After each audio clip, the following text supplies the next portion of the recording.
Heather McDonald has got the juiciest scoop. When you're on the road, when you're on the go, Juicy Scoop is the show to know. She talks Hollywood tales, her real life Mr. Segment serial data and serial sister. You'll be addicted and addicted fast to the #1 tabloid real life podcast. Listen in, listen up. Whoop whoop. Heather McDonald, Juicy Scoop. Hello and welcome to Juicy Scoop. Well, I just had the funnest weekend.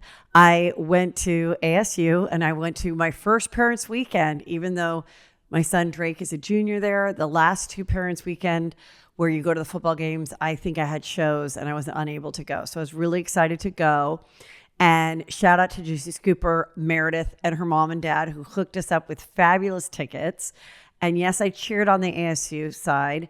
And they did lose to my alma mater, USC. But it was very fun hanging out with Drake. And to the Patreon person that said, please, when you go visit Drake, pull a Vicky Gulveson. That is what I did. I went to his place. And it's very much a dude's. I mean, compare your son's living situation in college. And then you see all these TikTok videos of what these moms do for their daughters, and they bring in these decorators and they all have perfect headboards. I mean, it's just night and day. So we go into his place, you know, he's got a poker table, a pool table, you know, fun roommates. And I made a video, a reel about it and a TikTok where I acted very Vicky Gulveson. Unfortunately, I did not go to a frat tailgate in which I was invited by his roommate to do the keg stand of Vicky Gulveson. If you don't know what I'm talking about, Vicky from Real Housewives of OC, early on in the season, surprised her son Michael. And I think they probably told Michael, hey, we're going to film you at college, but you know, it's just going to be us, your mom's away. And then she shows up and she's like, woohoo! Yeah! And so anyway, I tagged her and she liked it. So it was really fun. Then we went to a beautiful, it was much more chill than going to a USC game. So I liked that. And Brandon was there too, and Peter, and my nephew came.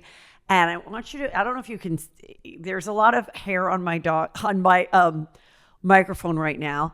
And that inspired me to come up with some new merch. And my nephew is helping me with the new merch, and it's all available. You just go to heathermcdonald.net and you click on Juicy Scoop Shop. And there is, my dog has a podcast, which is inspired by Raven's hair on my microphone. We have Gucci-inspired Juicy Scoop slides.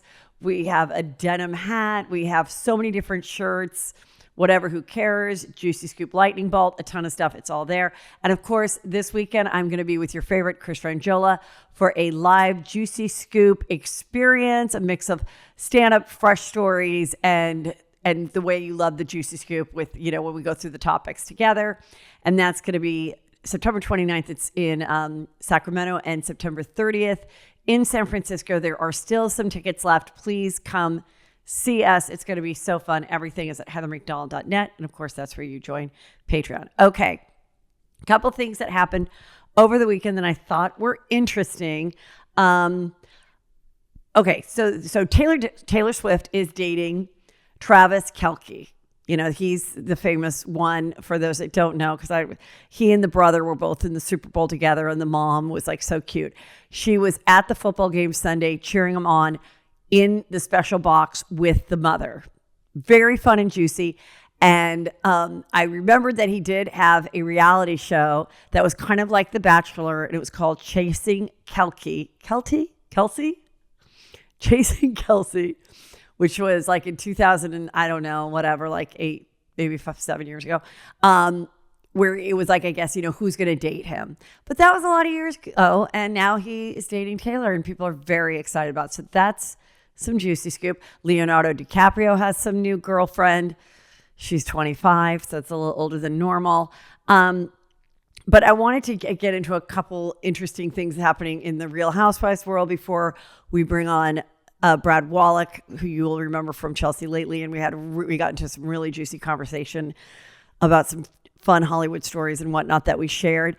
Okay, a little interesting thing that happened, that in Real Housewives of Salt Lake City, which Everyone loved us talking about them and doing the impressions of them. As I said, these girls are not friends. Nobody really likes each other, but they are entertaining me. So I guess Whitney Rose over the weekend, one of the housewives, had an event, and a former housewife from her cast named Jenny came, and they took a photo together, and Jenny posted it. Someone brought it up to maybe Mary's attention. Mary is the church leader. And Mary went off and said, clearly Whitney is a racist because Jenny was fired for racist tweets that she had done before she was hired on the show. And, you know, people are getting involved. Whitney had to say, listen, I didn't invite this person. She showed up to the event. I reluctantly took a photo with her. She's the one who posted it. I don't want to be associated with Jenny. Other people are like, okay, Jenny did some bad tweets. I give her that. But she wasn't running a religious cult in which there's tons of reports about how awful Mary's church was, allegedly. Nor was she Jen Shaw, who's doing 9 years in prison. So anyway, it's just getting real dark. Then over at Real Housewives of New Jersey, I guess they were filming, and allegedly Danielle, one of the newer cast members, got so fed up with Jen Aiden that she didn't just throw a drink in her face, which is, Housewife 101. She actually allegedly crashed the glass on her head, and she was bleeding. Now, this is very weird because I know this from being in TV. There are special prop glasses, like when you see an old Western bar fight where a beer bottle would crash on someone's head. In real life, it's actually really hard to break a glass on someone's head. So I don't know what kind of fragile glassware this was, that if she meant to even hit it on her head or whatever. But supposedly it's all being investigated. And then meanwhile, prior to this incident happening, or maybe it was right around this time, I'm not sure. But in the last couple of days, NBC Universal, who's also in charge of Bravo, has made a statement that they are going forward. They're not unionizing, but they are going forward in making sure that their production companies that they work with, that the people on these reality shows have mental health people available to them always during the reunions of these shows, for before, during, and after if they need it or want it. Also, special training for the producers that have a lot of interaction with the talent, like the ones that are coming with the notebook and going, you know what? I don't think it's really cool that this person said this about you. I think you need to say something right now. We've been at this dinner for 3 hours and it's boring as shit and the show is going to be canceled unless you make something happen. So go tell her what you really think of the bitchy thing she said about your cheese board now. So that's really the way these shows work. And that's why you're like, God, this seems like this came out of nowhere when the girl came back from the bathroom and just laid into this person. So apparently they're going to get some special training on how to be a gaslighting producer, manipulator. I don't know. So, but hopefully it'll be for the good. And then also more education about alcoholism on set and people overindulging.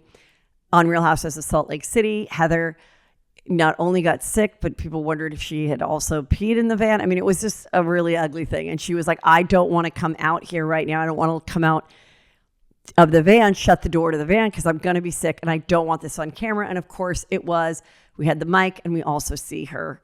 So those things happen.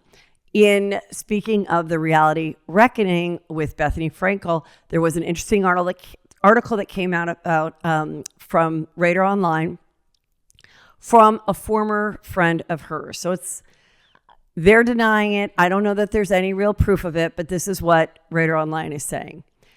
Well, this is what this guy is saying. So this guy was her friend. They were best friends or whatever, really good friends all the way back from the first season of Real Housewives of New York. They hung out. He was at her weddings, the baby's shower, when she's pregnant with her daughter, which is the daughter's 13 now. So they've been friends for a really long time. And he said he was looking to sell his place in New York, but he wasn't happy with his current realtor. And Bethany said, oh, you should use my realtor, Joe Schmo. Use Joe Schmo. And he called her and he goes, oh my God, Joe Schmo is so great. I can't believe it. We got an offer for our place for $10 million and we're going to take it. And then she said, oh, I deserve a Birkin bag for recommending you to that broker. He was like a little taken aback. He's like, haha, wait, for me, or the broker should give it to you? Like, he was a little bit like, whatever. Then he says that he was there at her place in the Hamptons, and she was getting off the phone with someone, and she goes, oh, this is my realtor here in the Hamptons. He is going to get a 20 to 25% referral fee from your listing broker to give it to me. And he's like, what? That's not right. That's unethical. Now, I'm just going to explain how I understood this to work when I was a realtor in California. As a non-realtor, people cannot give you referral fees. Okay. That's not okay to do. You know, sure, if you want to take someone out to dinner, okay, fine. But like, you can't like give a percentage of your commission. If you do, it's just not supposed to happen. Okay. But if I was a realtor in LA and I wanted to refer a client to a realtor I knew in San Diego, and that person made, a $10,000 commission, legally, because we do it all before the deal is done, you send out this piece of paper that says, I'm referring you, and based on any sale that happens, I will give you a referral fee, realtor to realtor, of 20 to 25%. I always thought it was about 20, but anyway. So the fact that this happened and she received a kickback, a referral, and she's not a realtor, so he's like, I don't like this. And then he said she was writing him back and threatening with text and everything. Her people are denying it. She's probably hoping that it just gets ignored. I thought it was just juicy from the real estate aspect, but also, they're no longer friends. So this was probably one of the many things that ended the friendship, but here it is, Writer Online reporting on it. So now, everybody, let's get into a really fun interview and conversation with an old friend of mine, Brad Wallach. This is Brad Wallach, writer, producer, former child commercial actor. That's true, actually. USC MBA grad, father. Yeah. Ginger. Ginger. Proud ginger. Jew. Occasional heterosexual. Comedian. Yeah. Married. Charming dad. Well, I think he's kind of charming. He? Mean me? No, your dad. Oh, my dad. Oh, I thought you were saying I'm a charming dad. No, your dad. Oh, I always he is. Remember his face. Like, no, he I is. don't know. He's a real sweetheart. He liked me. Yes, so. he loved. You kidding? You kidding? I like a friend's parent who's complimentary. Well, I was thinking about it when I was on. Anyway, you guys will remember him from Chelsea Lately. We were on Brad Chelsea Wallach. Lately together, but he's done many things since, and he is here. And looking very cute, Thank glasses. You. I look a lot different than when we first met and started working together. I just couldn't believe. Okay, so the thing that made Brad so distinct look-wise was his curly hair. Yes. And I have to tell you, when I met you with your curly hair, and you said you had, what was the kind of car you had? A little car. It was the first day of Chelsea Lately. Yes. I'll never forget it. I drove into the parking lot. I had my red Mini Cooper. Yes. And I pull in, and you had parked on the street, and you're like, "Do we park on the street?" It's the first day. The meter. Do you feed the meter? And I was like, "No, I'm parking in here." And you were like, "Hi, I'm Heather." I'm Brett. I didn't want to park in. I didn't want to be too, presumptuous. Yes, and also just like I don't want to break the rules. I don't want to piss. I'm not a diva. That is definitely you. You're like, I just don't. I'm not going to step on anyone's toes. Yeah. And then I remember, and then you were like, "Oh, I thought you were gay." Because of my car and the way I look. No, because then we get into the meeting. This is the very first day. So we had like maybe a month before the show started.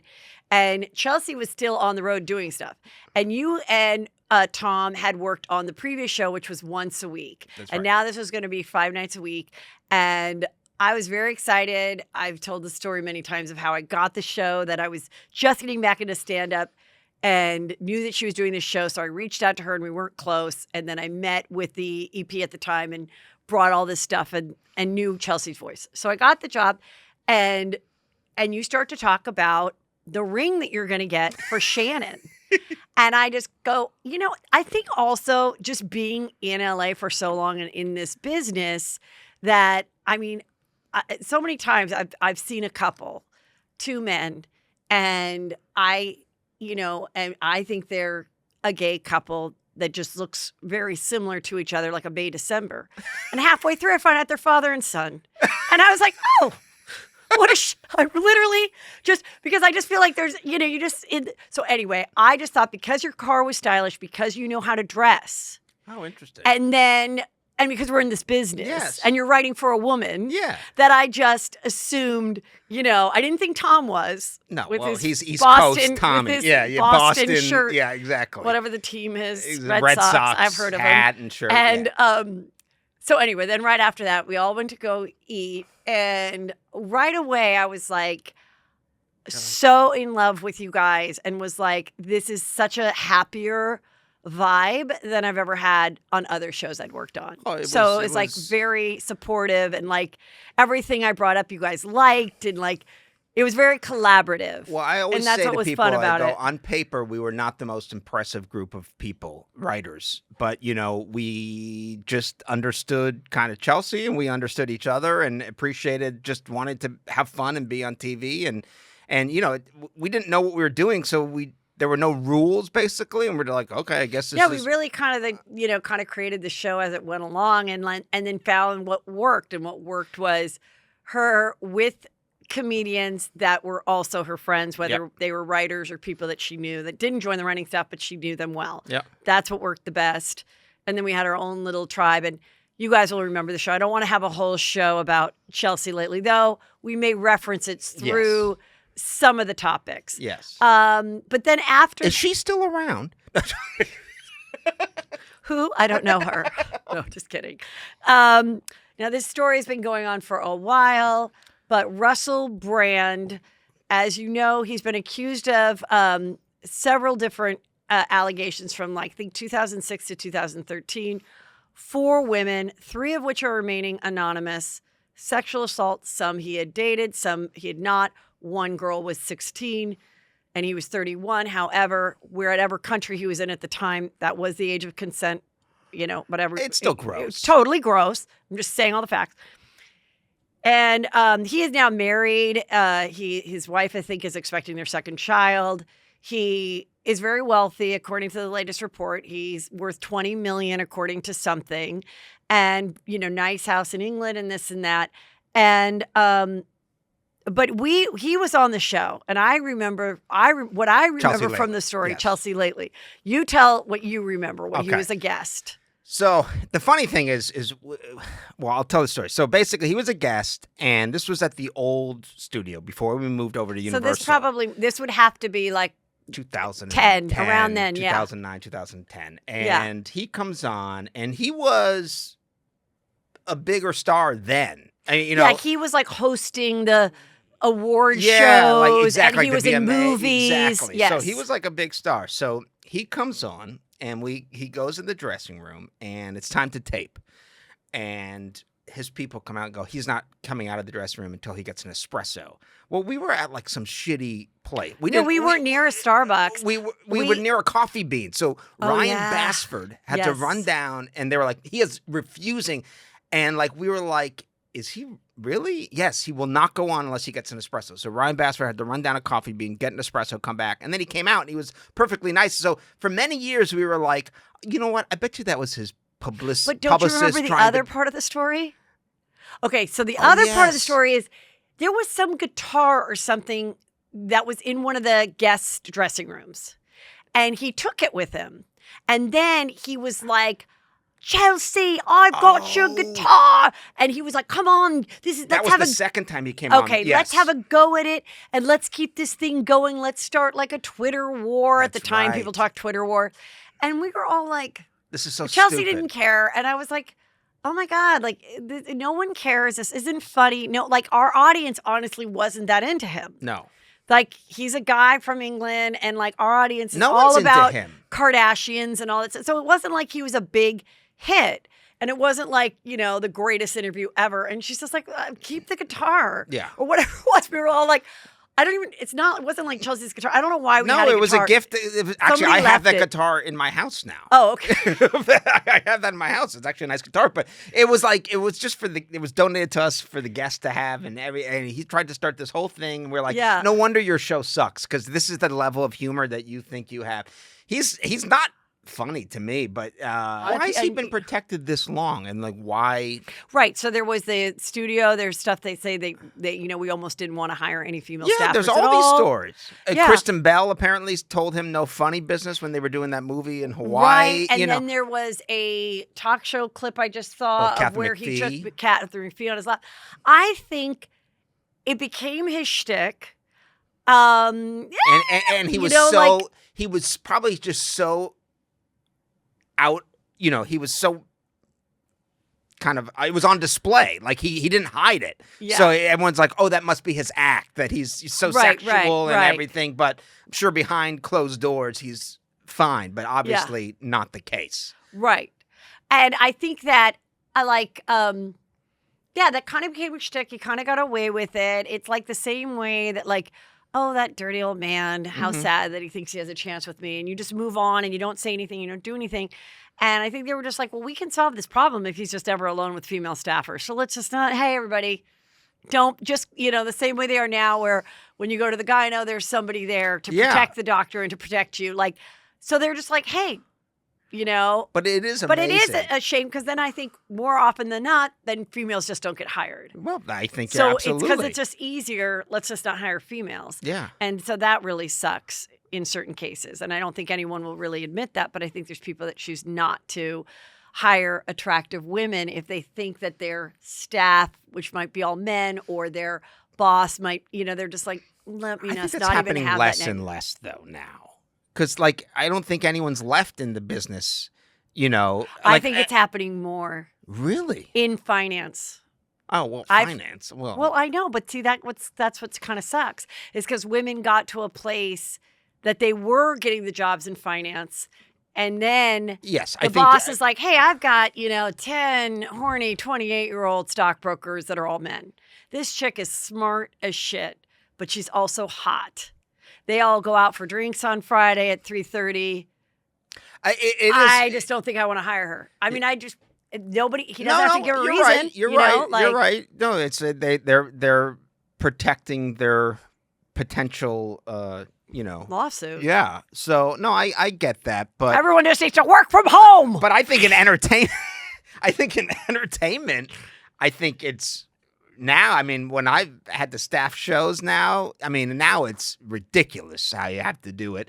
I've gone on to show running and stuff, and you're building out so ridiculous. Well, now you have to have one of everything, and like you're sitting there going, it's a little smorgasbord. Yeah, like on Lights Out with David Spade. Did that show. Thank you. It was a great show. I know. You finally said I could be on it. Yes, you were finally going to be on it. And then the pandemic hit. COVID hit. I think I was set for March 23rd. Yeah, exactly. We were like, oh, well, maybe we'll talk about COVID. It'll be a topic. Like, literally, we were like, how much... There's going to come a day when we are joking about COVID, and then it's going to be like, oh, we can't joke about this anymore. And that day came, and we were canceled. But now I lost my train of thought. No, you were saying staffing shows. Oh, staffing shows. It's like you start going like, okay, because the networks, are really, they're so worried about perception outside. Not that anyone ever sees a writing staff, but that's not. It's important to have different voices and diverse voices. I always said that the biggest story about Chelsea lately was it was majority women on that writing staff, and probably the whole staff in general. It was 50% women. I mean, and no one ever wanted to do that story. I used to always say the story here is that she's the first successful female late night host, and it's staffed with mostly women. And everyone's like, yeah, that's a cute, but we're not going to follow that story, but whatever. Well, that's what I've been saying. When I would go to my agents, I would be like, listen, this is especially a couple of years ago. I'm like, there's only one female married mother with kids my age. There's the Ali Wongs that are pregnant and stuff. I go, but I'm actually on the road talking about these aged kids. That's a unique story. They don't Like, care. I'm the only one. Your They don't agent- care. Your agents, they don't care. So I was like, okay, well, whatever, Yeah, no, but yeah, the point is you have to hire one of everything. And like you start going like, oh, he's half Japanese. Oh, good. His father's Japanese, so he has a Japanese last name. So that'll be good. Like we'll check him off as, oh, hired an Asian, And we were sitting there going, okay, this white guy, he is bisexual. Does that? And they were like, I know. And it's like not even enough. I feel like a bisexual, it's hard because it's hard to prove. Yes. But it is a nice thing to add. I just think everyone should add it. But it doesn't count. At least not those executives at Comedy Central. Bisexual didn't count. He was still a white guy first, so he would have had to. No, even gay, even just straight up gay is not seen as diverse enough now. Right. You're like, oh no, of course you're going to have gay people on your staff. So, but yeah, you end up having to hire one of everything and, whether or not that makes for a good room, who knows, Yeah. But do you think that when we come back from the strike, and I want to talk a little bit about that, do you think the pendulum will swing at all where people will have a little more freedom to just get a collective group of people that they think has the talent to write what it's for? Because like I was thinking, I remember, fresh off the boat, okay? About a family in the 90s, an Asian family. Now, if you're going to write that show, you want people that might go, oh my God, I remember this about my dad who was Asian, or I remember this about my mom. So you would want that, right? So that you could write about it. Of course. But if you had a show that was just about a middle class white family in the 90s, and then you had a staff of people like that, would they say, you got to cut this in half? Yeah, probably. But so that's what I think. That's what I think is kind of interesting because I get it that I believe that is really important to have different voices in the room. I think especially for a late night thing. I mean, that's how I got my job on Kenan because he's like, I want a white woman in here. Like we have 6 white guys, 6 black. But with other shows that are very specific, like if you're writing, a country thing or a sports show, I shouldn't be on that staff. No, it's because it's like I don't know anything about that. What do they always say? Write what you know. Right, what you know. So that's the only thing I kind of think. Like I'm all for like casting and stuff, and I'm all for all of it. But I'm just saying, but if you're gonna have the best product and it's really gonna be authentic and it's gonna be artistic, and the same thing with like reality shows. What happened was they realized, oh my God, there isn't enough diversity in these casts. But the casts, when they started these shows, were actual friends from the neighborhood. Yeah. And they really knew each other or they were sisters or something. And now when they started to cast it, it didn't always gel because it wasn't authentic and it was supposed to be authentic. So it's like the same thing. So I think it's going to, they're just going to make less of a demand on it. I think for the top notch people will make less of a demand. Honestly, I think that the traditional media landscape and these studios and networks are in such decline that it's important for them still, but they're now all just trying to figure out how to survive. And they're like, whatever is going to work here. I'm surprised they're going to do less shows, I think, going forward. And I just think that it's kind of like we've gotten to a point now where how do I say this? Where it's basically people are like, oh, that was cute, that initiative, but now we just got it. We're at survival level. So whoever can staff this, let's just do it, if that makes sense. Yes, that's what I think is going to happen. I think, speaking of which, so Drew Barrymore, she did put the pause on it after, she got the backlash and everything, which was the right thing to do. But a lot of people were saying, well, Bill Maher's going forward. And so I checked and Bill Maher is not. Now he's not. He said, my decision to return to work was made when it seemed nothing was happening. And there was no one in sight to the strike. Now that both sides have agreed to go back, the negotiating table, I'm going to delay the return of real time for now, and hope they can finally get this done. What are your thoughts on him? My thoughts on Bill Maher is, at least when he said what he was doing, like he stood behind it and was like, listen, I get it, blah, blah, blah. Drew came out and was doing this whole, I've really considered everyone, and this is, there's so many people, and blah, blah, blah. And she just came out as I think she really stepped in it. Okay, you know what? My mind has sort of changed because I realized how little shit Bill Maher got and how much shit Drew did. And I think women are so much harder on women, and men are so much harder on women. And actually, I think it was worse for him to go back because his show really does require clever writing. Yes. And her show, no offense to the writers of Drew Barrymore, but that could have gone on. It's cooking segments. It's funny little stuff. It's not strong jokes. It's her and Ross. A producer could have helped go. Ross could have improvised. So I think, I'm glad she didn't do it. But I do think, why did she get so much shit? Well, I mean, I was critical of it. She was first. She came out. How much? What was he? 10 minutes later? I mean. Well, still. But also, she's a huge star. I think she's, she's been in our lives forever. So is he? Yeah, but he's had a million shows. But people already think of him as an asshole. They go, well, of course he would do that. He's an asshole, and I don't know, but you may be right. You could very well be right. I think that was a real, I think she, handled it wrong. And I said one thing about both these people is they're very wealthy. They don't have to do it. So they could, she's got all her other products and all her other things. But I also think, she got the wrong advice. But who was advising her? I can't imagine anyone would have given her the advice of, hey, you know what's a good thing? Well, I think the people that work on the show, the producers and stuff that wanted to go forward. Yeah, well, that just... And they were getting the pressure from, the advertisers and everything. And they're like, hey, see if you can convince her, I mean, we worked for a person that you could get in her ear and you could change her mind too. I am not familiar with who you're talking about. But I could do that if I needed to help. If I needed to get her to want to do a sketch or a photo shoot that she didn't want to, I knew the thing that would trigger her to be like, oh, okay. Yeah. So it doesn't mean that person isn't smart. It just means that, she was convinced and didn't really think it through. And, and people, that's why a lot of people at home are like, God, why is she giving so much shit? But in the end, no, it's the right thing to not go forward. But then people are confused. Why is The View working? Why is Sherry Shepherd? Yeah. Can you explain?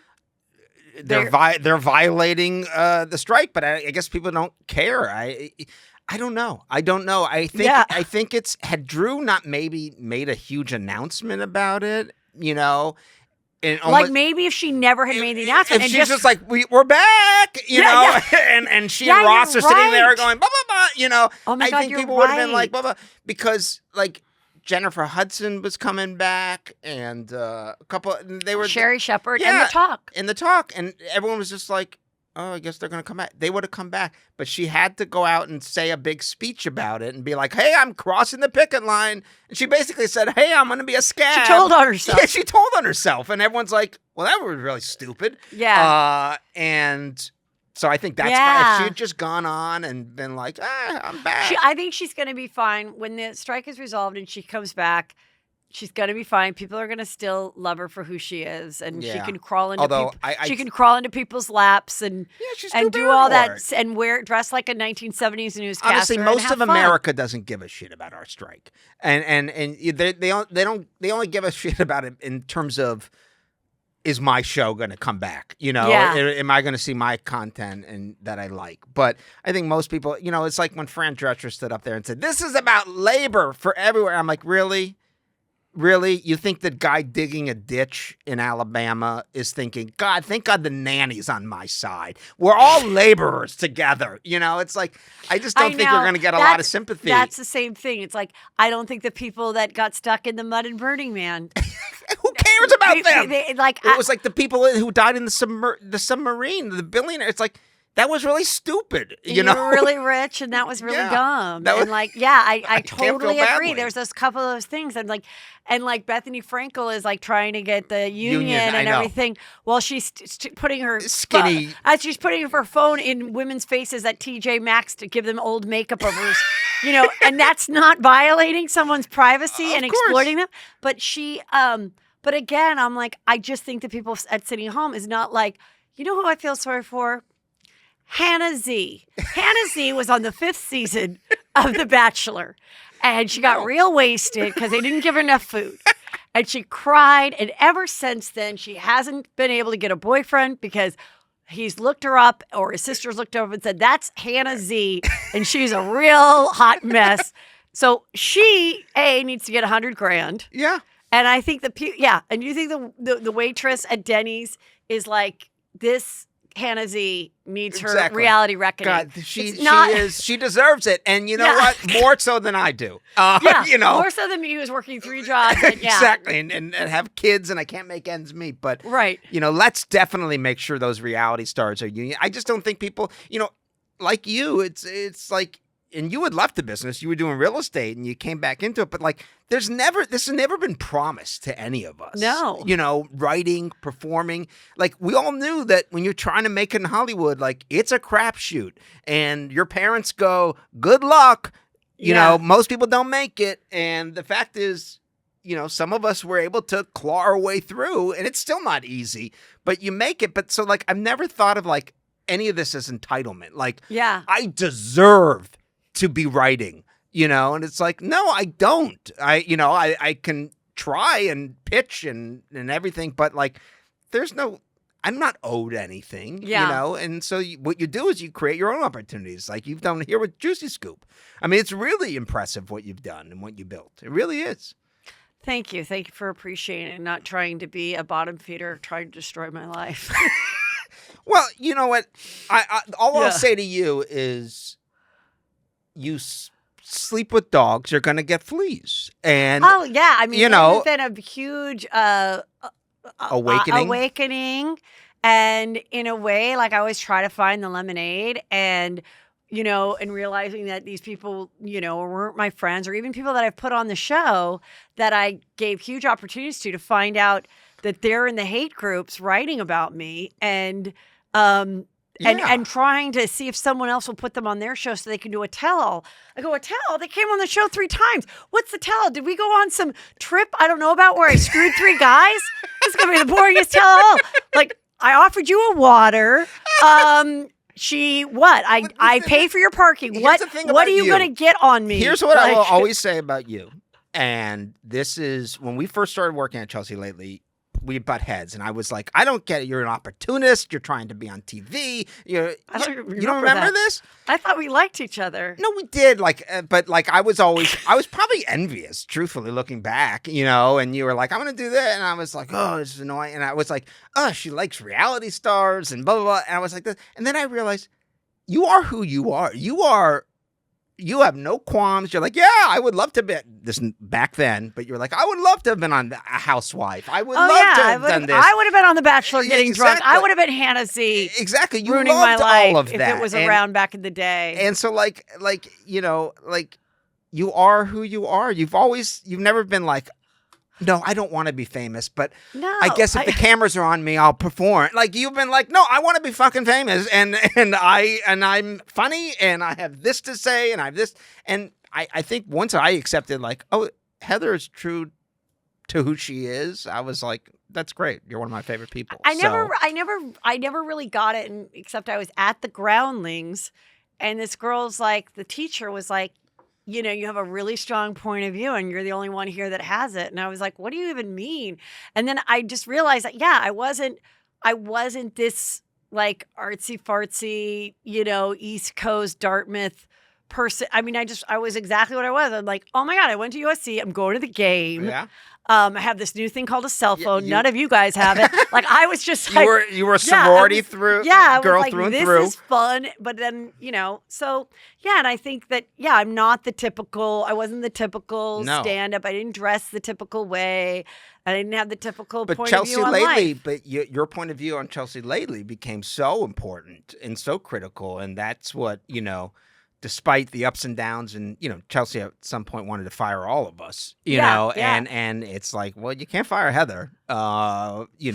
She's kind of the one generating a lot of these ideas, and the sketches and the angles and the stories, and it was yeah, we could go back and. But no, it was very such a fun time. Okay, this story I sent to you, which is kind of interesting. Okay, so Hassan Minaj, how do you say his last name? And he's really funny, and he had a Netflix special. He also had a show on Netflix that was kind of like The World According to Him or whatever. Is very smart and clever. And this article comes out that's like the stories that he's told on his special about his Indian childhood and stuff have been proven not to be true. It's like, who cares? Then we should go to every stand-up right now. I'm kind of glad that it came out just to re-educate people about podcasting as well. Because there's been times where all of a sudden someone's told a story on a podcast. In 2016, this comedian told this story about getting a prostitute, okay? And everyone's like, oh my God, he has to be canceled. This is awful. He joked that she was crying. He said that she was crying and she was laughing and everything. And I was like, but wait a minute. This podcasting is like stand-up. It's comedic conversation, and we were not on a stand. Like this, and this, it's entertainment. It wasn't entertainment. So I'm like, we don't know. And if this story was really true that the comedian was saying, all he has to do is say, I fucking made it up. I made it up to get shock value and be entertaining because there's the fourth podcast I did that day. So I went a little farther and I embellished it. But for me, like my stand-up is very truthful. But, you get to a point of telling a story and someone goes, what you should tag that with is this or punchline this. Of course. So then what? I mean, I hope people know that. Of course. I mean, the you idea. could have gone to Disneyland, but then you add to the bits. Maybe over 3 Disneyland trips, these 3 things happened. But when you tell the story on stage, it happened on one Disneyland trip and it rained that day. And guess what? It didn't rain that day. It was sunny. If we're going to go after him for this, then we have to go after every comedian because every comedian, no matter how truthful you are, and all these stories, and I think they come from like a real place, but yes, you embellish. It's entertainment. He's performing. He's putting on a show. And I don't think that undermines anything about him or what he's doing. And I think people are coming after him because his stories were stories of where he was discriminated against. And I think some of the people that are angry about it are like, he wasn't discriminated against. Okay, fine. Yeah, but guess what? So what? Guess what? People he knew have been discriminated against. Right, exactly. And his people have been discriminated against. But I think that's where this story came from, is someone trying to be like, I just think everyone's trying to tear everyone down. Yeah. I had a reporter call me the other week. They wanted to do a story about me. No, about it was a female comedian, not Chelsea. And I was like, I've never worked with this person, so I can't give you they were trying to collect some dirt. Yes, they just want to bring maybe everyone they're the down. same people that tweet maybe. No, just kidding. Everyone like, is was looking, she rude? Was she a diva? Exactly. What have you heard? And I'm like, I don't know this person, so I don't know, and I haven't. Well, I mean, what did you think of the Jimmy Fallon story? Well, listen. I think, as you know, where there's smoke, there's fire, and there's obviously truth to it because he apologized. Yeah. And I know people who've worked on the Tonight Show and have heard things, and I don't know. I think it's a really. I also don't know that everyone can be pleasant every fucking day. Exactly. It is really hard to be not. I think everyone should be nice. Yeah. And appropriate. But I don't know. It is what it is. I'm not surprised, and I'm not like, well, that's it. Well, let's cancel Jimmy. Well, I just don't think everybody's Jay Leno. No. And Jay Leno had the most sterling reputation to this day. If there comes a show about Jay Leno, that would be very disheartening. Behind the denim tuxedo. No, but he really did have one of them where it was just everyone liked him. Everyone was nice. We've both been on the show. He couldn't be nicer. Could not be nicer. Loved, bringing up new talent, all that type of stuff. So, but look at Letterman. Yeah, but not everybody is. Letterman used to sleep with the secretary or whatever. Exactly, assistants and stuff and like that's nowadays, people would be like, "Are you kidding And me?" didn't Jimmy Kimmel marry a His former head writer? Yeah. Which is, hey, it's fine. They're married. They're still married. I mean, you do meet people at work. It shouldn't always be so taboo. Totally. But like, most relationships start at work, actually. Right. I mean, that's the funny thing is that now in this Me Too time's up days, it's like we can't do anything at work. But it's and you wonder why 1/3 of all men under 30 are virgins. Well, there you go, because they're not allowed to. They're not allowed to bang their coworkers anymore, and that's a real problem for America. Yeah, I mean, I thought that too, but I thought he handled it right by just immediately being like, he "I'm wrong. I'm sorry." And then when we come back, like, I want to make this better. And I kind of feel it didn't get that much traction. It didn't because it's not on the air. Well, that too, but I do think him coming out. First of all, the general public likes Jimmy. Oh Fallon. yeah, he's so funny. He's funny. He's nice. He's cute. Seeming, all that. So I think he gets the benefit of the doubt on a lot of things. But then, I think. Coming out, it's amazing how when you just come out and admit something and apologize, it goes away. I mean, the greatest example of that was Hugh Grant on The Tonight Show with Leno. When Leno goes, "What were you thinking?" And remind people, Hugh Grant got caught with a female prostitute. Divine Brown, a female prostitute. I remember she did, this is one of those things where I sometimes go, God, this chick came at the wrong time in history. Because if this happened today... Oh. She did do a lipstick brand, but it really didn't go anywhere. She would be huge. She would be on like Traders, or she'd be going to doing the special forces. Yeah. She would have all these things going on. She'd be owning it. She would have a podcast. She'd be on The Masked Singer. This would be a whole thing. So he met with this prostitute, and I guess she was in his car giving him a BJ, and they were arrested. This is back when you had to go get a prostitute who was actually walking the streets. Yes. Like old-fashioned Pretty Woman time. And do you remember when Eddie Murphy gave that nice transvestite hooker a ride home? Yeah. Well, it was out of the courtesy of his heart. It was 4 a.m. in his case, and he wanted to just get the morning paper. Yeah. Okay. And he saw this damsel in distress. And he said, she obviously was having trouble walking in her heels.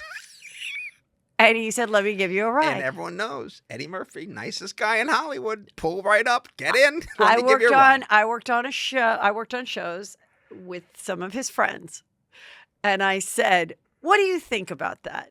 Do you think that was a one-time thing, and maybe he thought she was a female, or he was into some kinky stuff?" Yeah. No, into some kinky stuff. And into some kinky stuff. Not the first time anyone heard of it. No. But what's crazy is those things stick in my head. I don't know if it sticks in with anybody else, but when I see him with his now he had the 6 kids with the beautiful Nicole, and I believe they were together at the time. I'm not sure. Maybe not. Maybe it was before he married her. He had like 1 or 2 kids with like previous women. Then he married this Nicole, beautiful model girl. Nicole Murphy, well, that was her name. They had 5 or 6 kids together. Then they got divorced. He got Mel B pregnant. He had a baby. He had a baby with Mel B, Scary Spice. And then he married this blonde woman, and they have 2 kids. Yeah, he's got a lot of kids. And he got some award recently for his work. And for having kids? Somebody did say what a great dad he was and everything when they were like honoring him. And, he is a great comedian, great actor and everything. And, seems to be nice. No one has a mean thing. But it's all like, I always think about that. Not that it should matter. No, but was it a one-time thing, or does it still go on? I don't know. I just go back to, boy, it's lucky he did that back then, because nowadays he would never be able to live that down. Or the opposite. Why not use it to your advantage and say, yeah, I'm pansexual. Oh, like Wayne Brady? I've had women that, are cis women but I also enjoy trans women. Yeah. And we also have an open relationship. So now, Brad Wallach, put these checks down. I am pansexual. I am open marriage. I am polyamorous. I am You're right, and the Why story would go maybe away. It wouldn't be a negative thing. It wouldn't be. I think you're absolutely right. It just do you know what it goes back to Hugh Grant. Just admit it. Okay, the Wayne Brady thing, Oh, gosh. which also didn't get a lot of traction. No one really cares. But he does Deal or Nay a Deal, right? No, Let's Make a Deal. Let's Make a Deal. Yeah, the host of Let's Make a Deal is pansexual. Huge story. I'm kidding. Okay, so I thought, okay, now there's one or two things I thought why he came out that day. One could be it's going to come out that he has a girlfriend or whatever that's a trans woman. I don't know. And he's on this daytime show that old people watch and whatever. Or it's not true at all. And his contract is coming up. And he probably makes a lot of money and they're looking to get rid of him. Possibly. You didn't see it? What is it? What is the scoop? He has a new show on Hulu, a reality show. And it's to generate buzz about that. And the show What is the show him about? And his ex-wife. Okay. And how they're still great friends. Okay. And they work together and they raise their daughter together. But she's remarried now, his ex-wife, and they're all friends and they all kind of live together, I think. It's like this weird thing. So it was a promotional but thing. Does he have a gay boyfriend or anything? Well, I think that. Oh, you know who was that? By the way, this isn't a surprise. Who was the guy that started at first? What's his name from News Radio? He's a real mess. Oh, Andy Dick. Is he alive still? Andy Dick, I believe, is still alive, yes. Okay, well, he was the first to be like, I have girlfriends and I have boyfriends. Yeah. Except he wasn't a great representation for that. Well, because he has a he's drug such addict. a mess. Yeah. Yeah. But, okay, so then I was wrong about my prediction. Because Yes. I thought he was going to say, because now let's say Deal or No Deal did want to get rid of him. Then couldn't he possibly have a powerful attorney call them and say, I think it's because of his sexuality. Yeah, of course they could. I think so. I think it could could. be kind of a smart thing to do sometimes. Yeah, but I think it was. I also think it's it was part of the press release for his new show. Is basically. Yeah. But I also think if you've got something going on in your life, it's better that you just say it first. Mm-hmm. Than try to defend it. So it's always get your story out first, whatever that might be. And these things, thank God, are not a big deal anymore because no one cared. No, and especially even the old people at the retirement center that the assisted living that are watching the people in the bad costumes. On Let's Make a Deal are like, pan what? Exactly. I need a pan. You think they know anything? You think they're reading anything? They don't give a crap about it. Yeah, no. They watch their show and they watch exactly. They bet the things. Exactly. Okay, let's talk about Kanye for a minute. I don't know if you know what's going on with him. That he's been in Italy forever. Like he's been in Italy, walks around with no shoes. He has his face covered. He's wearing many layers of black. People say it does affect the black clothing. It does affect his BO situation. Then he has this girl, Bianca, who I have said, is this girl's family and friends? He puts her in nylons that she has to pull all the way up to her tits and walk around holding a pillow. It's like he has a kept woman. This to me, I will never forget one time I was at Morton's having a dinner, and there was this guy came in, and he was with this girlfriend, hooker, I don't know, but she was on a leash, around her neck. At Morton's? At Morton's. In Beverly Hills? In Beverly Hills. And so he's holding the leash? He's holding the leash through dinner, and it's around her neck, and she's deaf. And they get in a fight about something. And they're arguing at the restaurant, at the table. And he's still holding the fucking leash, pardon my language.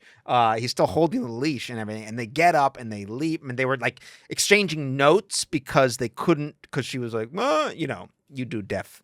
I'm not going to. But also, I mean, maybe, but the point is, this is horrible. There's vibes of this with Kanye and her. It's like, are you just being led? Wait, how did the evening end? They stormed out, and then that stormed out while he's got the leash. Yes, and you must have said something to their waiter. I can't believe that. Well, the waiter came. He brought us the notes that they had been exchanging. And what were they saying? I don't even remember now. It was. It's a pretty good story not to remember. I know, but I'll put it this way: I've never been back to that Morton's. That put a real damper on the evening. We were like, this is weird. But anyway, that's what I feel like with her. Okay, so she said, according to Daily Mail, Kanye West's wife, Bianca, has accused concerned friends of being jealous that she loves the fame and everything. I said the only way that I would be okay if this was someone I cared about in my life is if she called me on the phone and was like, don't worry, I'm coming out with a line of nylons. I'm going to have 51% of the company. I'm using Kanye. He's such a freak. Get ready. Like, move over legs. It's fucking happening. Like, that's the only way. Otherwise, you're like, what the hell is this? But there's a new lawsuit against Kanye. So he bought this $57 million Malibu home. And he hired this guy, Tony Saxon. And this guy was the property manager. He was a caretaker. He had to like sleep on the floor there. All of a sudden, according to this lawsuit, Kanye wanted to convert the Malibu mansion into a windowless, electricity-free bomb shelter. And he came telling him, that's it. You know, I'm going to make this the Bat Cave. I want to hide from the Clintons and the Kardashians. Get rid of all these windows. And the guy was like, no, I'm not getting rid of windows and getting rid Especially of this electricity. Malibu, that's the whole thing is the view. I know. And then it could he goes, it could cause a fire, you know, all this stuff. So anyway, then he was fired in the fall of 2021. And he had a back injury. And so, you know, he did a 40-page lawsuit suing him for that. Well, just like if Kanye is spending all this time in Italy and everything, like who's taking the kids to school? So he's not doing carpool? She is. And she just got mad at her son, Saint, because he flipped off the paparazzi. Yeah. And she scolded him. And I'm like, I mean, what do you expect? I mean, but I think it's good that she scolded him. And I think it's good that he flipped him off. Here's the thing is I do think, and I have friends who are very friendly with her, and I do think she's a good mother. Oh, definitely. You know, and this is a lot of bullshit she has to deal with. This is a lot of bullshit you have to deal with. Because I'm like, what about when they come back from Italy? Yeah. Does she want this girl bringing her own pillow to sit on at the soccer game with her nylons and her pumps seeping into the grass, going, "Go, Saint, go"? By the way, like he's clearly not mentally well. No. And like because he's wealthy and famous, everyone just goes, okay, I guess he can wander around like this. I always thought it was really weird that she, who, you know, was such a innovator of style herself in the beginning years, like when North was born, and I was kind of still around, it was told to us, you know, do not get any baby gifts for North that are not white, beige, or black. No pink. No purple, no orange. That's what he wanted? Yeah, and that's what she said she wanted too. And I was like, and I remember one time Kim was like, oh, North is so cute. She was like dreaming and she was like, ponytail, I want a ponytail. And I'm like, you know, she's going to want her own fashion and she's going to want her own clothes. And eventually that did happen and it wasn't forever. But when they were building that house and then it was like they were living at Kim's because every time they thought they were going to move out, Kim would be like, oh, sorry, Chris. Kanye doesn't like the Italian marble that we just put in throughout the entire master bath. And now we have to tear it out. Uh-huh. And it's like all the money in the world going through a remodel is fucking hell. Yeah. I don't care how rich you are. It's not fun. No. And you're like, this was not fun. And it leads to a lot of divorce. Totally. You know, listen, my wife, as you know, is an interior designer. Well, that's right. And, yeah, she should know. I mean, she gets in the middle of a lot of things. And you're like, oh, gosh. You know. I know. I mean, I've been lucky enough to be in that position. And I'm like, wow, this isn't as fun. It's actually really stressful. Am I picking something too trendy?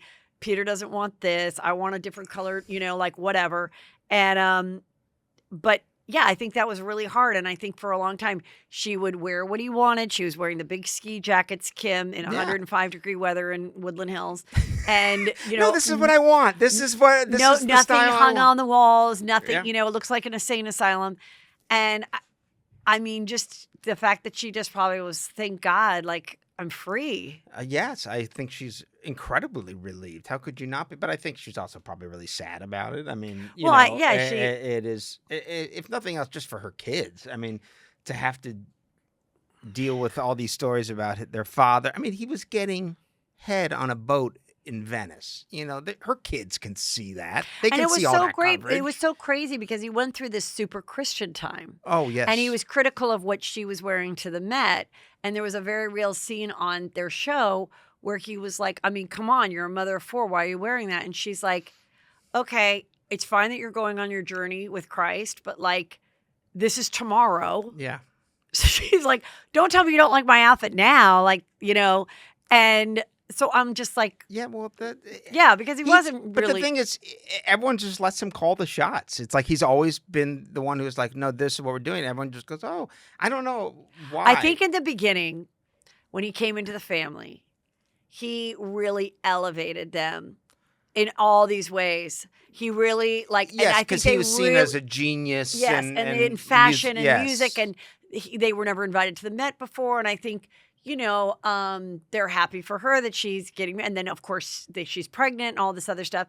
And so I think, and then at the time I think he was wealthier than them. Mm-hmm. Yes, and he was. He probably the wedding and all that stuff, and no, there was a lot of cachet, but he clearly has fallen off. Now Britney, she posted this thing. Now there's always Britney doing crazy things. She had a little affair with her gardener. No, her housekeeper. I've heard who's hiring male housekeepers who've been in jail. Okay, before. first it was the housekeeper. Then I heard from a very good source. No, it's actually the gardener. Anyway, it's over. Oh. But at one point, is that just being racist that he was the gardener because he was Latino? People no, are like, oh no, it's the gardener. No, at first they said housekeeper. Oh. But then I heard from a very good source, no, he's like a landscaper. So maybe it's just general maintenance. Anyway, it's over with. Yeah. Okay. But she posted this thing, which I wanted to talk about. Have you seen this trend on social media where a parent is with their little kid and they're like, we're going to make pancakes today. And she goes to get an egg, and the kid's looking in the bowl for her to crack it. And she goes, yes. And she cracks it on the kid's head and posts it and ha, ha, ha. And it's gotten a lot of criticism, as it should. Yes. Like, oh, my God, I saw one where they're like, this is so sad. The kid thought you were going to spend special time with them. Yeah. And you're doing it for views. And I've talked a lot about this on the show of how I really think it's bad how much people show their kids. And I think that with celebrities and even not celebrities, they see so many babies and kids on their social media that then the minute they have one, they show everything. Mm-hmm. This is a little outfit. And they love to see the comments and they love da. But then if you really share every moment as they get older, they're late to potty train. They came home with a bad grade. Yeah. This, Ruby Frank, who was just arrested for child abuse.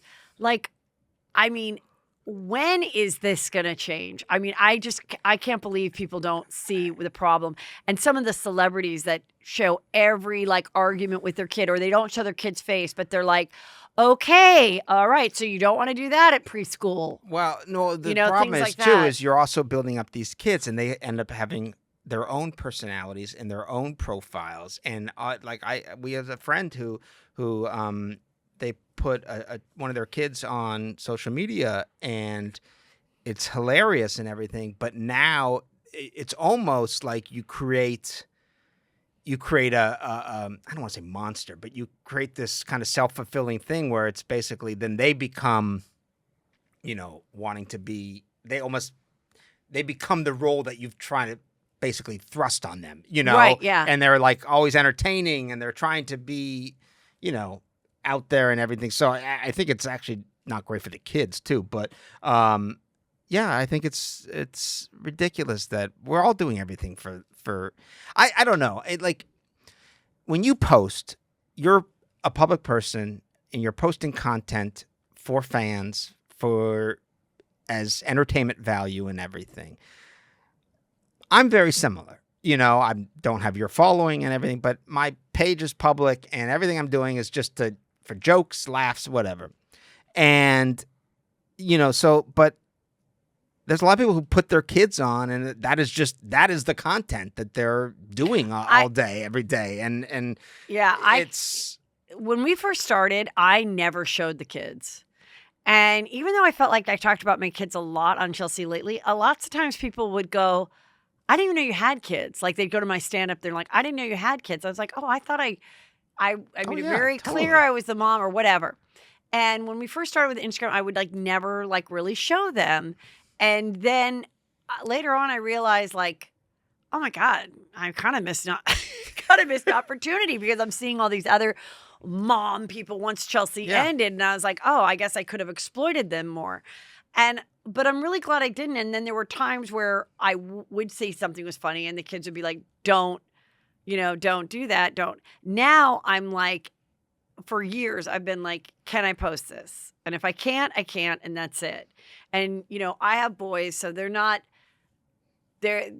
trying to be, makeup influencers or anything at this time. Who knows? Mm-hmm. Whatever they choose is whatever they choose. But at this time, they barely care. They're on it and they look at stuff for entertainment. By the way, my parents have family friends that became born agains, but they had adopted 3 boys, early on. And then, financially, times got tough and they became born agains. Mm-hmm. And of course, their oldest son, who they adopted, is a gay hairdresser. Great. And they were like, they obviously tried to coach it out of him. Really? Yeah, of course they did. But, it was just like. Are they okay now altogether? I don't know. Well, we that's don't. not cool. My parents don't speak to them anymore. So. Well, that's probably a good call. Well, yeah. So I think she called it out, Brittany, of like, this reminds me of like, the humiliation and all this kind of stuff.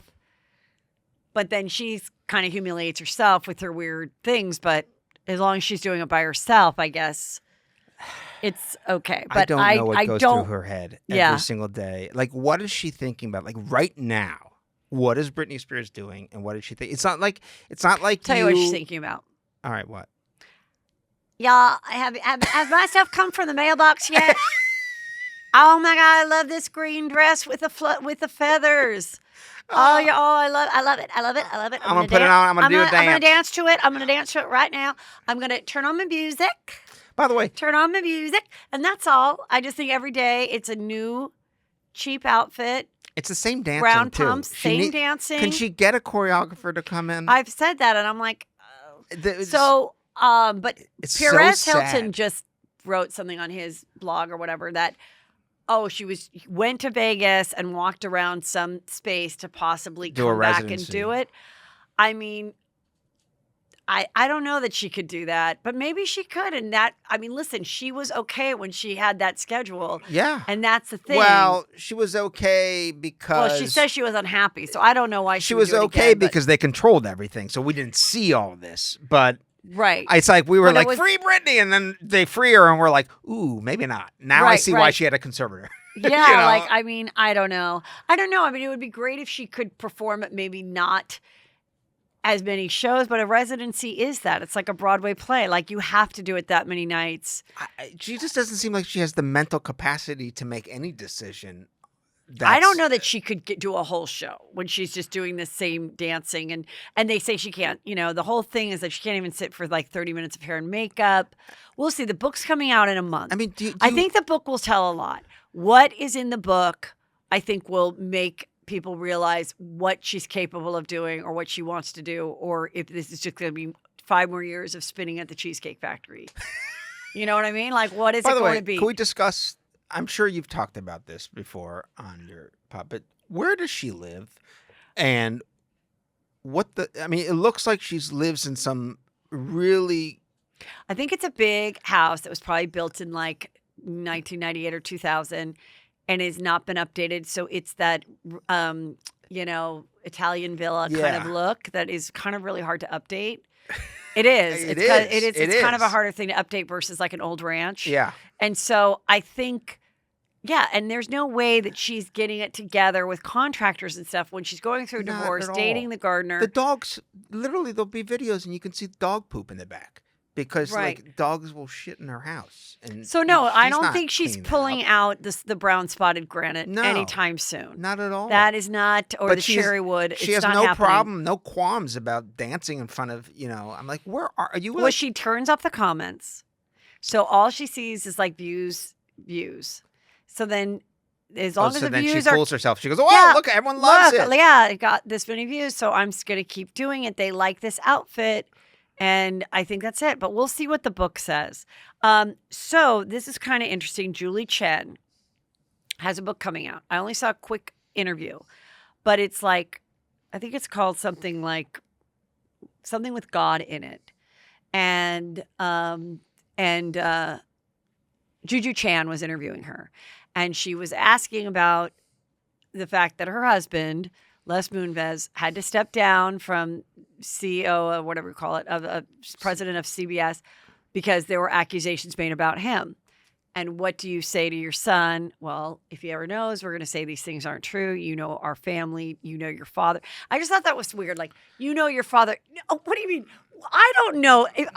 Listen, my parents are deceased. But if somebody came and knocked on the door and could prove that my dad had an affair and like whatever, I would be like, why are you sitting there? Wouldn't necessarily say that wasn't true because of the dad I had. I don't know. Yeah. So like, you don't know what your parents' sexual life was like. They still can be a really great dad to you. Of course. But whatever, what is she going to say? So she was being very careful, but I kind of think this was a great move for her. Why? Because I was reading the comments, and the people that are very religious like it. They're like, I remember when she signed off on Big Brother for the first time as Julie Chen Moonves, and I'm standing by my man, and that is my husband. And now she's come out as like, I found God, and that's what the book is about. Yeah, so I think she's found God for an advance. I mean, I believe she probably lived publishing advance. Hopefully, she believes in God, and that's giving her some peace. But I also think it's going to collect a group of people that believe that no matter what happens with your husband, the thing to do is to stand by your vows and know and publicly deny that that he did that and everything, and just stand by God. And stand by God. God wouldn't lead us astray. That's ridiculous. I think I don't know. She was lucky that she even had a job in the first place. And well, I auditioned for The Talk. You I did. Get it. No, I auditioned for The Talk during the pilot season, and it happened to fall on a day that like we didn't have a show or something. It was like a Monday off, so I'm like, all right, if I get this, then I can leave Chelsea Lately.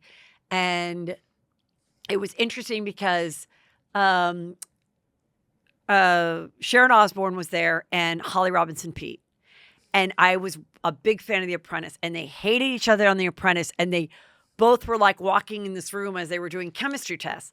And then Julie Chen and Sarah Gilbert were the ones that kind of created it together. So they were like, we need to find like 3 or 4 other women that would fit.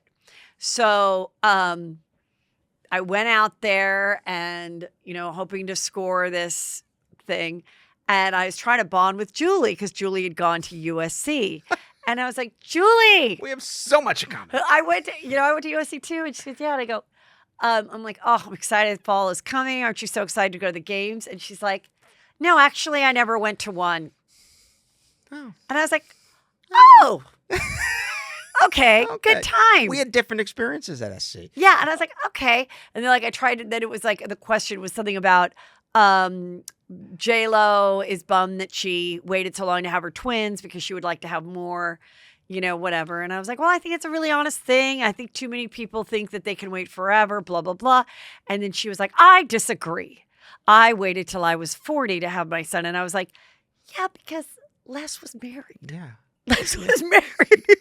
I was like, he was married when you were seeing him. Yeah. Well, I'm like, okay, but fine. I was like thinking, okay, fine, whatever. And no. So anyway, I did not get picked for the role. But then I remember Leah Remini telling me at a party of what a nightmare Julie was. And I think it's like in one of her books, and how they wanted to talk about, what she told me is they wanted to talk about the, who was the mom? Casey Anthony, something like that. They wanted to have that in the show. And she was away in Europe on her vacation. And she was like, you're absolutely not talking about that topic without me. And then that really pissed them off, and they started to, talk behind her back or whatever. And then they got rid of Holly Robinson and Leah. And then eventually she got the boot, or she took herself away because of Les. And she still does Big Brother. And now they have Jerry O'Connell. Now they added a guy. They added like 1 or 2 guys. Yeah. Jerry O'Connell, who they have They've tried never to had- get him in daytime TV forever. Everyone's I like, know. "Oh, he's the I best." auditioned to be his co-host. He was going to have a show. Yeah, that's right. Right, he was. And he was going to have it with two girls. And we went and we met at a place in Calabasas, and we totally hit it off, eating dinner or whatever. But that was a long day of chemistry. But you know what? They paid me for the day of chemistry tests. Oh, that's good. Like $2,500. That would really never happen today. And so then he picked Garcelle and his wife. And then Garcelle. Ooh, Rebecca Romaine? Yes, and Garcelle Bouvet from Real Housewives of Beverly Hills. And I was like, and she's great. And she was, went on to the talk after that. Not the talk, the reel after that. And she said, oh my God, we were so excited. It got picked up at all these places. And I got on a plane from Portland to LA, and I got off the phone with Jerry, and I'm on my flight to Portland. This is so great. By the time she landed, the whole thing was dead. Yeah. I remember what happened. They they were like, yeah, we're going forward. And then someone else came along, and they're like, okay, Jerry, see ya. Yeah, there was no, it wasn't like there was a scandal. It just didn't go. No, it just didn't go. And he's really, he's nice and he's funny and whatever. But I have yet to get on the talk. And I've had publicists and stuff want to be my publicist. And I say, okay. Get me on the talk. If you can get me on the talk or you can get me on The View, I will pay for it for 3 months. And this goes to anybody right now. And do you think they can't? They've called me back and said, I can't get you on. Why? Why are you there blacklisted? Must be somebody there. It could be someone that I flicked my hair at a Sigma Chi party in 1992 at. I don't know. It could be, who knows what it is. They just don't think I'm good for the show, which it doesn't matter now. No, who cares? now But it's so stupid. But I mean, I had times where I had legit publicists. I had books and specials coming out, and I could have come on one show and done a hot time. It would have been very simple to have had me. It's not like the show would have made it or broken exactly. it. But who knows? And I got tired of trying to figure it out. And that's what's nice about having your own thing, because you just don't know. And when people call about blackballing or whatever, it's not necessarily 12 people got in a room in Hollywood and were like, we hate Heather. It could just be one person that's just nope. Yeah. Yeah. No, that's the weird thing is it can come down to and sometimes person. you never know. You want to know. There's times where you just there's things in my life that I was just I want to know. And I remember I found out there was this girl that we did stand up together. And she was 15 years older than I am, but she was really fun. And we kind of came up at the same time. So we both became regulars and so we talk on the phone all the time, everything. And then one day she just never called me back, was short on the phone, weird when I'd see her at the Comedy Store. And I always wondered, what happened? So then I start to get back into stand-up, and I go, I got to get on this thing called MySpace. So then I find her on MySpace, whatever. And she's like, oh, my God, Heather, da-da-da-da. And I go, let's talk on the phone. So we talk, and we're having all these memories. And I go, I got to ask you. You legit, blew me off. What did I do? And she goes, I was, interested in Johnny Sanchez, who was this really funny comedian. I remember, yeah, okay? I did a show with him once. And he was our friend that we'd always talk to. I was never romantically interested in him, mostly because I'm 5'9" and he was much shorter than I, and I just didn't go for shorter guys at the time. I don't know what my future holds, okay? Not saying I won't, Yeah. But anyway, at the time, that's not what I was looking for. And I had a lot of I really didn't date comics in general. Yeah. I wasn't ever searching one out. Unless they were really famous or something. Then I was who's here? But see, that is true to who you are. Yes, I'm not going to deal with some yeah, weird guy. But someone who's rich and on SNL or Norm Macdonald, why the hell not? I'd say hi to him. So then so then she goes, we were at a booth chatting, and you just roll up, and you sat next to him, and I was interested in him. And I was like, you were? Because here, I just didn't think they were matched. She was a little older than him. I would have never guessed. She never told me she was interested. And nothing happened between he or me. And I was like, all these years. And you didn't. I had no idea. But why wouldn't she have clarified it? Why would she just go, Listen, that's it? Heather loves him, and she's going to steal. What's interesting is if podcasting was around today, she would have done she would have never answered my calls, and she she would have done a tell-all about that I stole Johnny Sanchez from her. Would she have put it behind her paywall? No, I think she would have put it on the free one and then said for more about the night with Johnny Sanchez. Yeah. In which nothing happened. I don't know. Like, I mean, how about the fact that this? Like the next day when you weren't calling Johnny Sanchez or you weren't hanging out with Johnny, like she would have been like, oh, I guess she's not into, or I can just ask Heather, are you into Johnny? Because I'm kind of into him. And you would go, ew, no, he's short. We became friends after that. Like I did like a charity event for her. She was still doing stand-up. We talked on the phone sometimes. Then I got Chelsea and, whatever. But I was like, oh my God. And like, I've talked to, I know another friend that like, she goes, we were just chatting. It was Jill Zarin, and we were chatting about how she had this roommate in college and she never knew what happened. Then she found out why the roommate hated her. It was something, with the rent or what, I don't know what it was. But then there was this other friend that she still to this day doesn't know. And I'm like, I swear to God, there's a few things when I'm on my deathbed that, or I'm going to be like, can I have a Make-A-Wish? There's these 4 things I want to know about. Else? Well, that one I found out about. Why am I not on The View or The Talk? Okay. So who works there that hates my guts and why? And it really could just be one person. It probably is one person. Yeah. Or it could just be, I just don't believe that you wouldn't give me a chance. Like, it could even be that someone's like, I don't think she's right. There's got to be something specific. And I'd like to know that. I also don't care as much. Then there's other things. There's just other breakups of other people's lives that I'm curious about. Like? Kelly Ripa and Jerry Seinfeld's wife. Why are they no longer friends? Oh, interesting. Jessica. Well, I think she's probably a real personality. But then I also think, being that I've had friendships that have ended, sometimes they're not that big and we're never going to know and we shouldn't know because it's a personal thing. Yeah. I don't think it's as salacious as people think. Exactly. I don't think they had a swinging foursome that went bad. No. I think it was just. Although, do you know how good looking Mark Consuelos is? I do know. Person? He's cute. He was on our show. We had Kelly and Mark on our show Nightcap, which we did in New York with Ali Wentworth. And man, he was funny. He was charming. He was a good actor. Do you think they fuck as much as they talk about screwing on their show? Not at all. Because if you look at her, and she's pretty and attractive, but she is so waif thin and tiny and you don't think physically, I think he would hurt her. No, I think they can bone.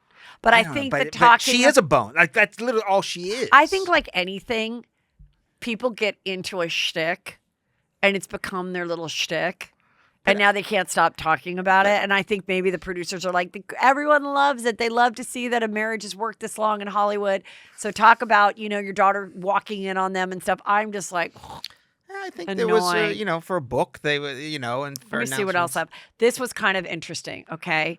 So this is Jennifer Garner. I know, I saw this. And she is, page 6 says, Jennifer Garner was spotted in Santa Monica Beach assisting a homeless man and even offering him her own shoes. And the comments are what you would think. Wow, paparazzi just happened to be there? Does he wear a size 8 woman's? Yeah. Like, really? Well, and also those look like those orthopedic like Hoka shoes. They're like, does he really? He can't even walk apparently. So why would he need those shoes? The reason why he's in a wheelchair. I do believe Jennifer Garner's a good mother and nice person, and get your Capital One card. But I have always suspected that she calls the paparazzi because back in the day when the kids were little, she'd always be at the park, at the pumpkin patch, and I'm like, okay, you're a mom and you live in a big property in the Palisades. Like, you don't have a little swing set. I don't know if she calls, but she does know that they're there and everything. It's about being kind. Okay. When the paparazzi is of course she knows. I believe she's kind when no one's looking either, but I do believe this is way to set up. No, I mean, this is way to set up. If you look at this photo, and the people who are just listening and not watching on video, like the homeless man is in a wheelchair, and she's kneeling in front of him, like bending down in front of him, big smile on her face, almost like she's about to measure his feet to make sure her shoes could fit his, and it's a little set up. And a homeless lady asked me to buy her a Chick-fil-A sandwich yesterday, and I did, and I didn't make a big deal out of it. You didn't film it? No, I didn't. but now You I'm didn't say, thinking I "Here's should. your sandwich." Well, no, I didn't. Trust me, there was a lot of that. I was like, Did you? I'm not I going to got tell you extra anyone. sauce. I got you extra sauce. Did you like that? I got Chick-fil-A I didn't have to sauce. get you extra sauce. I got you one of each sauce. They have a lot of sauce at Chick-fil-A. But no, but the point is, I just think, yeah, it's she knew whether or not she called the paparazzi, I don't know, but she definitely knew that they were there and that this would be a good photo op. Also, that Page Six did it. Yeah. Why are they doing it? Why are they doing it unless they had some type of relationship to do it? You're right. Brad, I really am enjoying you on Instagram. Oh, I thank like you. your point of view. Thank Where you. can people follow you? They can follow me at Brad Wallach, WOLLACK, on Instagram. I have a new podcast coming out, Okay. Heather. I'll plug that. Yes. It's called Funny Energy. Okay. I've tried to get you on it. You've big timed me. But it's okay. We've had We can do it. We've had big celebrities on. Good. So but it's myself and this energy practitioner, Okay. Jackie, and we do energy readings and healings with funny people and comedians and stuff. Awesome. So it's When does that come out? September 29th, I think. Oh, okay. Yeah. So in a week wherever about. you get your podcast. Blah, blah, blah. Yeah. But yeah, but no, this is fun. I'm glad. Hopefully, I didn't drag this down too much. Next time, if We're gonna go to lunch. Okay, and we'll talk And then real. I have some real questions. Okay. That I may or may never share the answers with. Well, you with better my- not on. If you want the answers, then you better not share it on Juicy Scoop. Just kidding. Love you. Bye. Bye.